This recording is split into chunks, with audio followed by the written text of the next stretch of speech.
Assalamualaikum warahmatullahi wabarakatuh. Alhamdulillahirrahmanirrahim. Pada kesempatan kali ini kita akan membahas putaran golok lagi. Putaran golok seperti apa yang akan kita bahas? Ini kita mainkan menggunakan golok tumpul.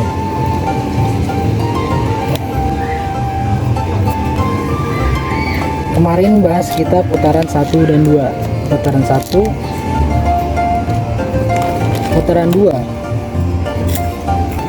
putaran 3, putaran 4.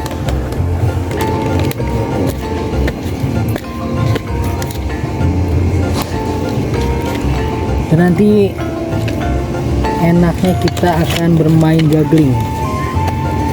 Jadi putaran-putaran lipatan 1, lipatan 2, lipatan 3, lipatan 4 itu kita kuasai, kita bermain dengan juggling. Jugglingnya seperti apa? Jugglingnya bisa ke sini, bisa ke sini.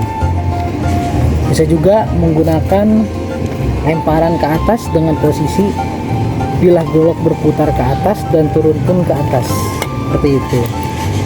Ada yang bermain seperti ini, dibalik seperti ini. Nah, dan ada pula yang seperti ini di belakang, kita lempar. Nah, untuk teman-teman di rumah, usahakan sekali lagi memakai golok tumpul.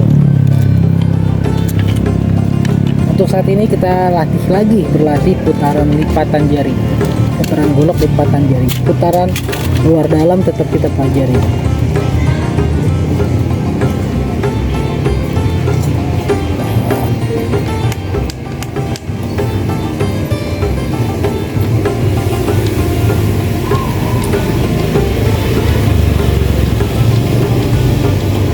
Putaran